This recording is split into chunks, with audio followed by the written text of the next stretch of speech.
مسلسل آنکھ جھپکے بغیر دیکھنے کی وجہ سے اس کی آنکھوں میں جلن ہونے لگی تھی۔ جب برداشت سے باہر ہو گئی تو سیدھے ہاتھ سے آنکھوں کو مسئلہ بیڈ پر وہ اس کے قریب بیٹھ کر اس پر جھکا چہرے پر آئی زلفوں کو ہٹا کر پیشانی پر اپنے محبت کے ثبوت کے طور پر اپنے گرم لب رکھ دی۔ ویسے بھی حسن مسلسل نذرانے مانگتا ہے، مگر ہر کوئی خوش نصیب نہیں ہوتا۔ یہاں کسی کی نیاز قبول ہوتی ہے۔ ایک خیال نے ناک کی طرح اس کے دماغ کو ڈسا۔ جواب میں احمد یار نے سارا کو جھنجھوڑ کر رکھ دیا۔ سارو، ایک بات سچ سچ بتاؤ، کیا کسی اور کو پسند کرتی ہو؟ کیا آج بھی کسی اور کو پسند کرتی ہو؟ کون ہے وہ؟ ایک دم اس کو سامنے دیکھ کر بکھلا گئی۔ اوپر سے اس کا انداز اور سوال وہ نفی کرتے ہوئے بولی، احمد تم کب آئے؟ ابھی تھوڑی دیر پہلے آیا ہوں۔ تم میرے سوال کا جواب دو۔ اتنا فضول خیال تمہارے دماغ میں کیسے ہے؟ تم خود غور کرو۔ دو بچوں کی ماں جو ان سے بھاگتی ہے، شوہر سے بھاگتی ہے، اپنے گھر پر مہمانوں کی طرح ایک دن گزار کر ماں باپ کی یہاں ڈیرا ڈالے رکھنا۔ میں یہ بات جانتا ہوں، ماضی میں میری زندگی میں آنے سے پہلے تم کسی اور کو پسند کرتی تھی۔ مجھے صرف یہ بتا دو، کیا آج بھی تمہارا اس کے ساتھ رابطہ ہے؟ تم مجھ پر الزام لگا رہے ہو۔ تم جانتے ہو میری گڑیا کی پیدائش سے ہی ڈپریشن کا مسئلہ بنا ہوا ہے۔ میرے ڈاکٹر سے واقف ہو، حتیٰ کہ وہ ڈاکٹر تمہارا ہی جاننے والا بھی ہے۔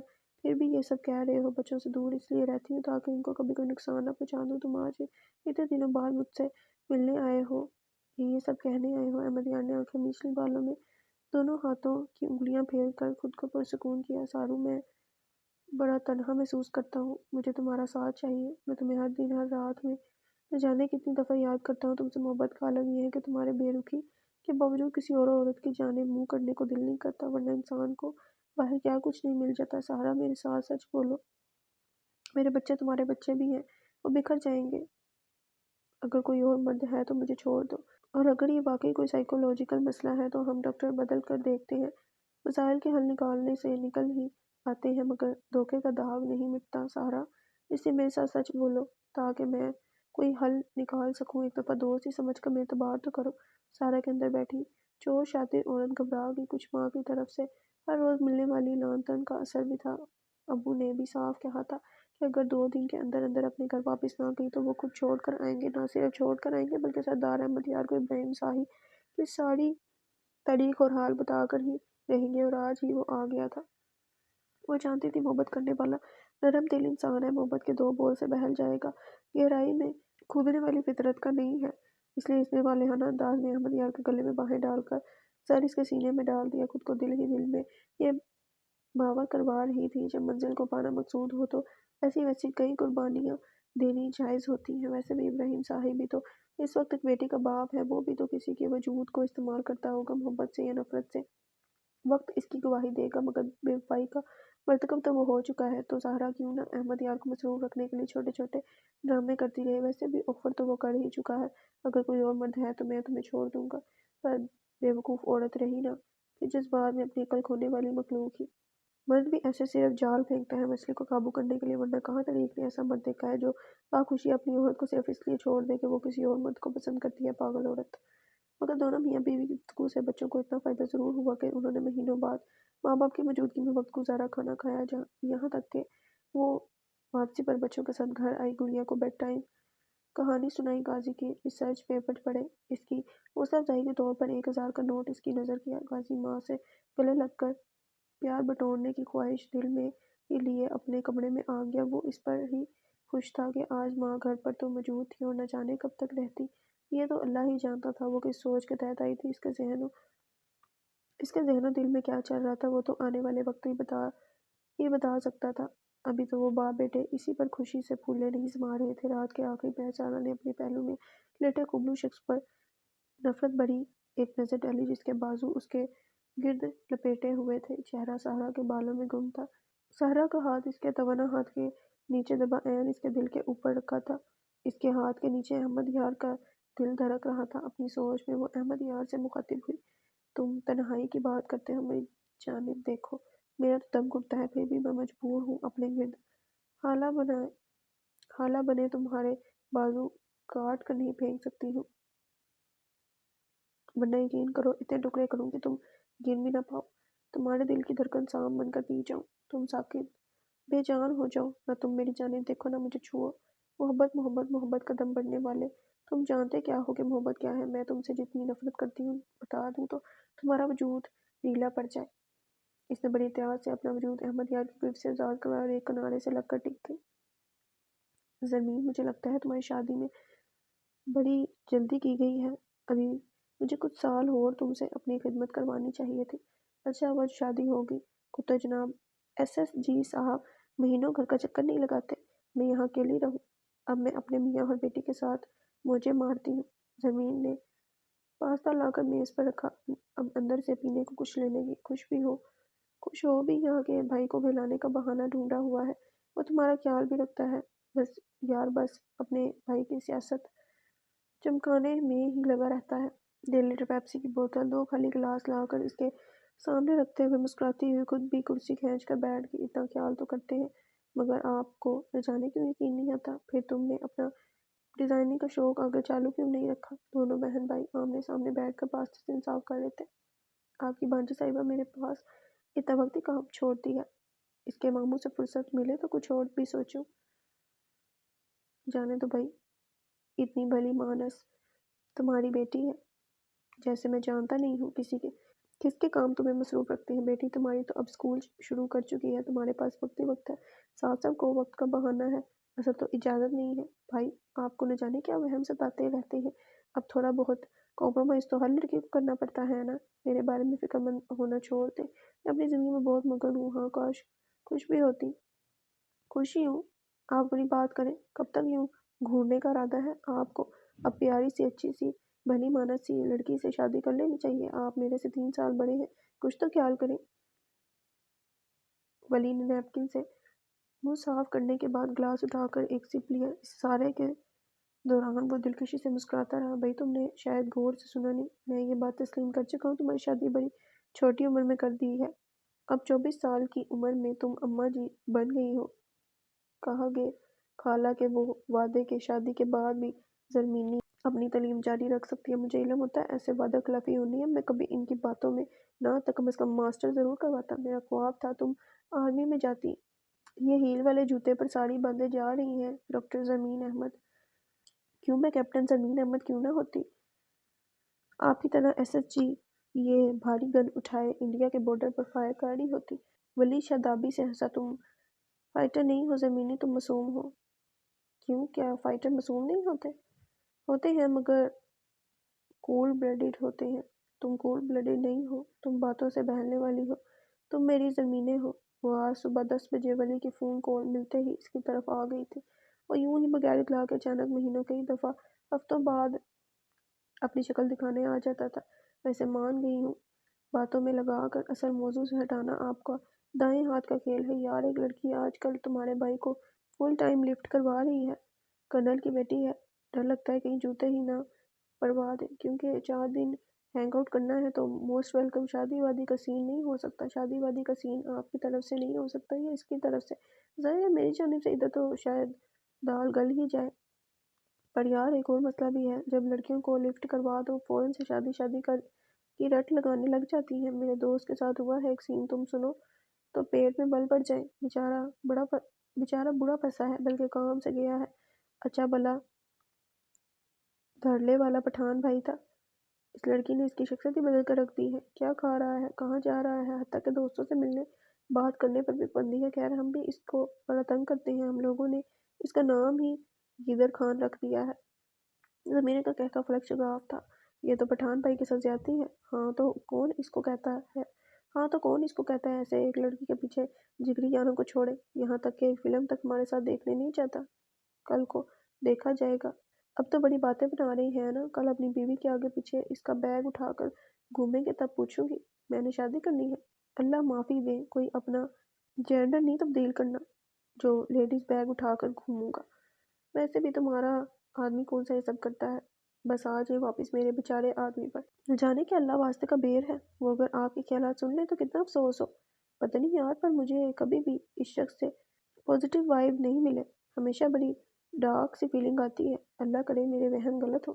زمین نے بڑی ہوئی آنکھوں سے ولی کی جانب دیکھا۔ اب وہ کیا بتاتی کہ تمہارے 100 نہیں تو 80% وہم صرف وہم نہیں ہے بلکہ، بولی بھائی وہ میرے شوہر ہیں، میری بچی کا باپ، پلیز اپنا دل کشادہ کرے۔ ولی اس کی آنکھوں میں پانی دے کر ہاتھ کھڑے کر گیا۔ پاگل ہوئی ہو کیا؟